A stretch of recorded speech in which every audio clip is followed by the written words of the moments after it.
Nah, jadi lorong ingatan itu apa sih sebenarnya? Sebenarnya lorong ingatan itu bagian dari kampanye Kontras Aceh ya. Uh, Kalau kita ngelihat Kontras itu kan Komisi untuk Orang Hilang ya kan, dan korban tindak kekerasan. Jadi orang-orang ini sebenarnya kan kita kerja untuk pelanggaran HAM yang sudah cukup lama. Jadi ada potensi orang-orang lupa gitu. Jadi melalui kampanye lolong ingatan ini kita ngajak orang-orang untuk kembali mengingat apa yang terjadi, apa yang pernah berlaku di Aceh. Kemudian kita yang paling penting sebenarnya adalah campaign soal korban. Jadi memberikan space, memberikan ruang bagi korban. Memang ada banyak orang hilang di Aceh, Kak? Banyak sekali sebenarnya, tapi ya itu ya karena sudah lama sehingga data-datanya juga data-data angka-angkanya tidak pasti ya, karena nggak semua orang memberi kesaksian gitu, ngasih pernyataan juga. Sebagian orang merasa karena terlalu sakit, terlalu luka, jadi ya nggak mau mengingat-ingat lagi gitu. Tapi sebenarnya mengingat ini penting, karena kalau kita semua lupa ya, kita Iya. lupa, pemerintah sudah pasti lupa, lalu siapa yang akan mengingat? Dan ini potensinya bisa jadi impunitas kan. Jadi ya bisa saja pelanggaran HAM yang serupa itu berulang di tempat lagi ya. Iya.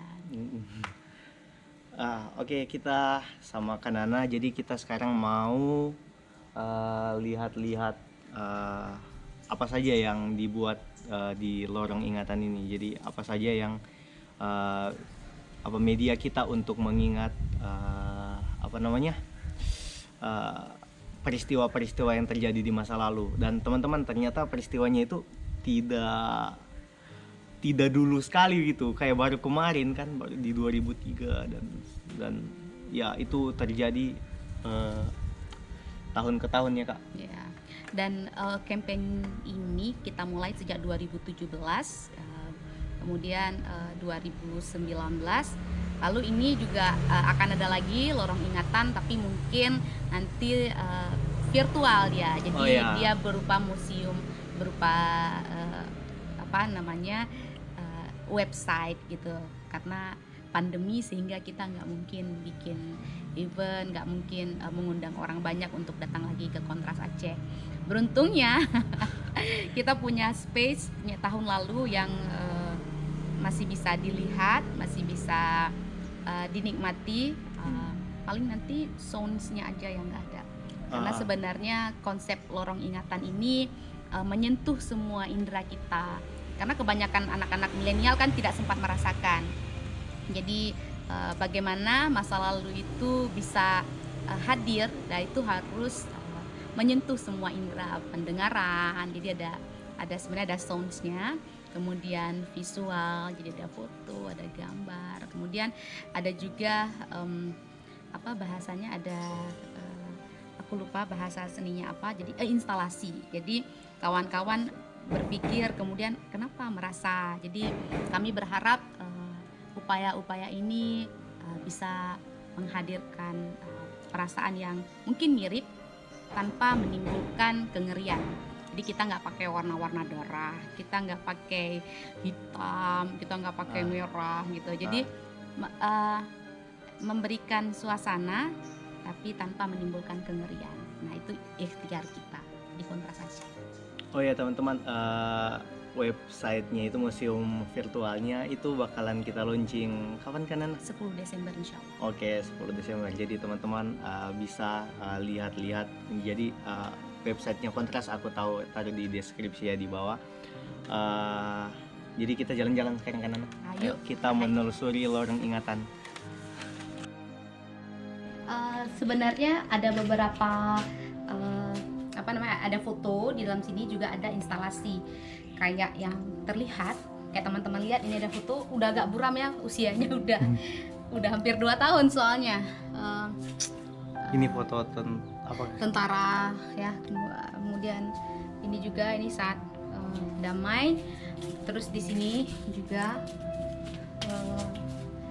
kayak di foto ini nih, kami anti separatis dan cinta NKRI, ada cerita katanya bahkan spanduk ini pun sebenarnya disuruh Jadi suruhan, bukan mereka yang punya inisiatif untuk sendiri kemudian memegang spanduk, memasang, membuat, bukan, tapi memang disuruh oleh militer. Disuruh oleh militer. Iya, disuruh oleh militer gitu. Jadi mereka di sini berarti belum tentu ikhlas ya kayak. Yang ini nih.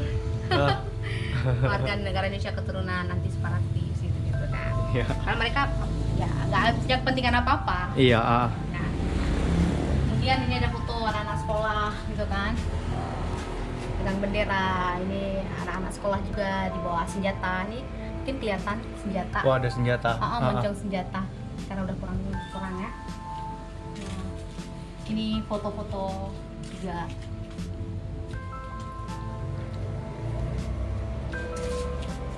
Nah, ini kayak yang terlihat. Ini foto-foto pada masa konflik ya. Ini foto-foto masa konflik. Iya, dan foto-foto ini kita harus berterima kasih kepada Bang Hotli Simanjuntak. Foto-foto ini hibah dari Bang Hotli. Oh iya. Jadi Bang Hotli salah seorang wartawan pada masa konflik, pada masa perang Aceh. Nah, ya beliau termasuk orang yang waktu itu cukup berani lah, berani mati lah ya, meliput perang itu kan orang-orang berani mati.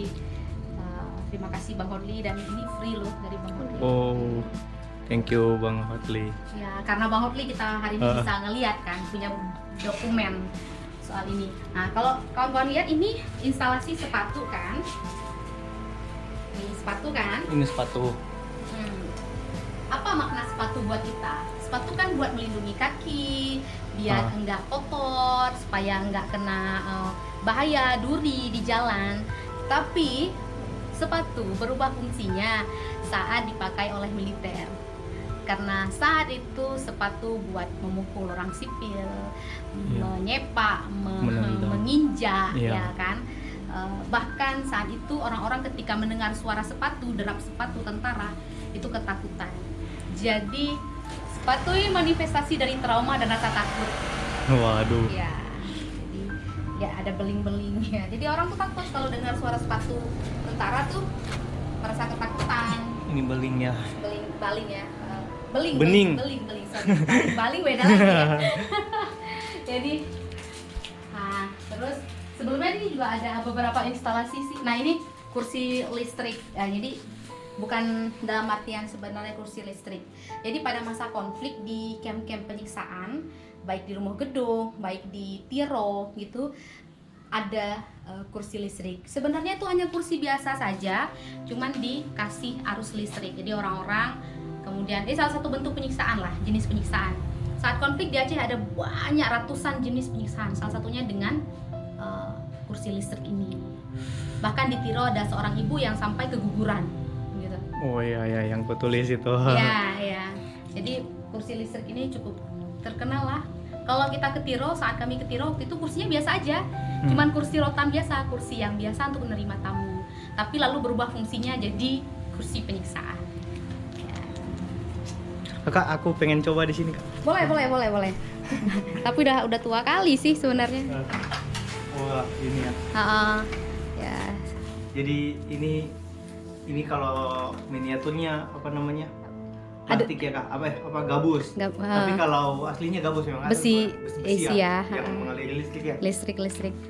Begini, teman-teman. Boleh teman-teman bayangkan. Iya, tangannya masuk ke dalam ya. Tanganku di sini ya. Tanganku di sini. Terus ini ada jepitannya. Iya, jepitan. Nah, menurut ibu itu jadi sadis, teman-teman. Jadi kakinya ada yang diikat di sini, di sini kabel. Terus ininya dipindah-pindah ini ada yang bahkan sampai ke kemaluan gitu. Iya. Sadis sekali. Terus pindah. Nah, dan ibu itu teman-teman sementara telanjang. Jadi teman-teman bisa bayangkan. Oke Kak, kita ke atas. Iya, tapi ini atau di sini dulu ya? Oh iya, masih ada. Oke. Nah, ini gambar lukisan 3 dimensi dari Arakundo.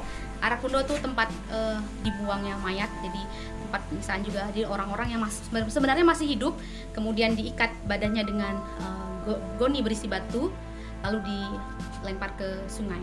Hmm. Di sungai. Sebelumnya sini ada goni-goni sih kayak. Jadi itu terjadi tanggal 3 Mei. Jadi tahun 99 ya, itu penyiksaan juga dan puluhan orang. Saat itu orang-orang baru pulang dari mendengar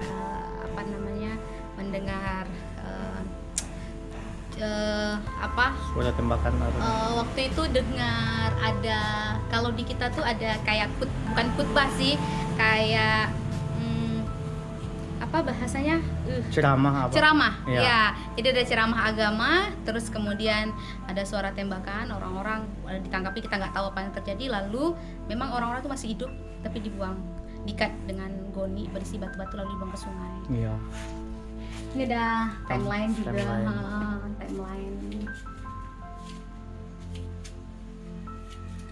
98, 99. Jadi ini setiap tahun yang ditulisnya tahun-tahun penting yang menandakan bahwa ada kejadian penting dan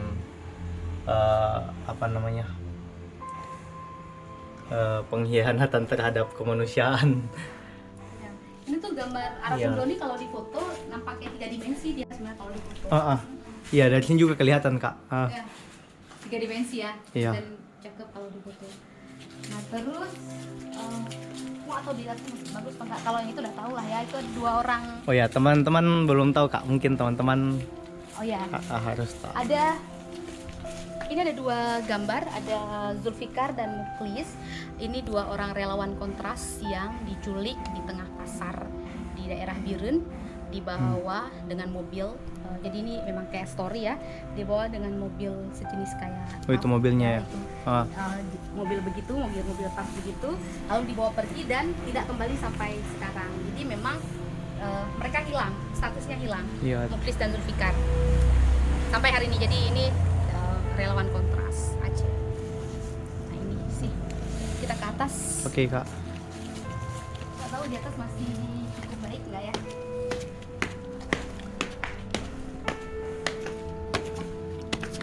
Nah, ini foto orang hilang sebenarnya, yang data-datanya ada di kontras Aceh. Kawan-kawan mungkin lihat fotonya sudah jelek kali, bahkan nama-namanya, tulisannya sudah hilang, foto-fotonya sudah kabur, dimakan waktu. Kita mau bilang seburuk itulah penuntasan pelanggaran HAM di negeri ini. Sudah lapuk, sudah lama, sudah hilang bahkan dari ingatan gitu ya. Fotonya aja udah kabur, orang-orangnya keburu meninggal, orang tua dan lain-lain, saksi juga gitu. Jadi memang sepanjang itu kita harus menunggu. Ini jalan panjang menuju kekuasaan, itu ada kursi. Ya, jadi. Iya.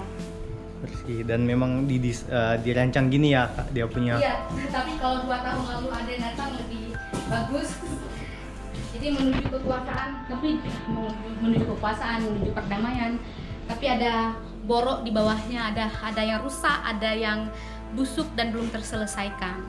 Jadi orang-orang juga kadang-kadang menjual isu hak asasi manusia untuk berkuasa. Jadi ya sejelek itu gambaran pemenuhan hak asasi manusia di negeri ini. Oke. Ya bahkan udah ada yang nggak terlihat lagi kan, namanya kita nggak tahu siapa gitu, saking udah lamanya, udah terlalu lama. Hilang tahun 2000, sekarang 2020, udah 20 tahun.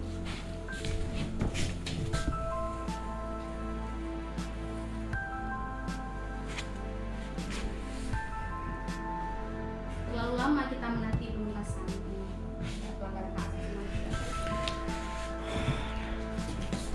Ngeri kali, Kak. Iya, tapi itu faktanya memang gitu kan. Itu kalau waktu itu ya ada musiknya juga, memang suara. Jadi lorong ingatan ini ikhtiar kita untuk terus menyuarakan suara korban, terus mengingatkan pemerintah. Ada yang belum selesai, ada yang masih hancur, ada yang masih kacau, dan korban masih belum mendapat keadilan.